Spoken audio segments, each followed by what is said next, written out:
Welcome back, everybody. This morning, 7 is on the streets as we take a closer look at how some Chicago streets got their names. We've looked at the north, south, and west sides.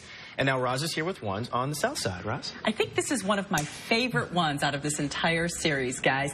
Well, the ones to our south have a range of history, from politics to a World's Fair. How do you think Midway Plaisance got its name? Probably having to do with it being in the middle, but that is a guess. That was the Midway, the sort of entertainment venue for the 1893 World's Columbian Exposition. The 1-mile stretch between Washington and Jackson Parks was surrounded by 200 buildings with exhibits ranging from technology, art, and culture representing some 50 countries. It's also the site of the world's first Ferris wheel, designed by George Ferris.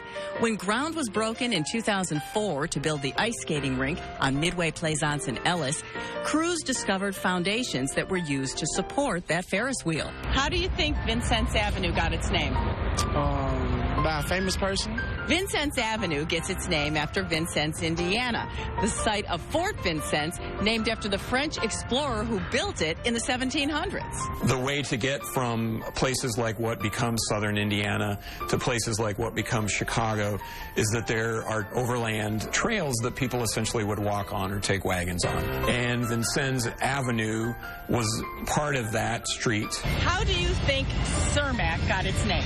He was the mayor of Chicago. Anton Cermak was elected mayor in 1931.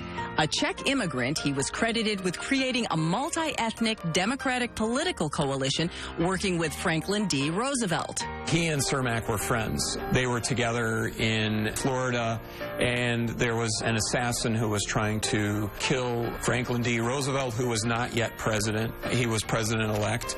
Cermak was shot instead and died a few days later. Political leaders changed 22nd Street to Cermak because it passed through what were Czech-American neighborhoods at that time. And finally, Martin Luther King Jr. Drive, which started out with a different name. Martin Luther King Drive was known as South Park Avenue until the spring of 1968, when Martin Luther King Jr. was assassinated in Memphis, Tennessee. And actually the following day after Martin Luther King Jr. was killed, Mayor Daley put a proposal to the Chicago City Council to change the street name, and it happened that fast.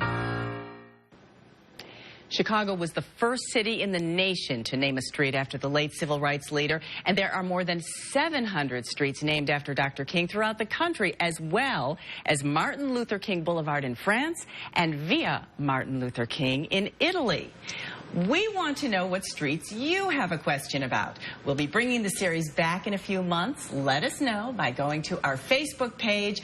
Just search for ABC7 Chicago, and do it sooner than later because it takes me time to research all this. There's a lot of digging that has to be done. It's wow. fascinating. It really is. And I love doing it because each time I find one nugget, and then I go further, and I find more and more. Fun. It's fascinating stuff.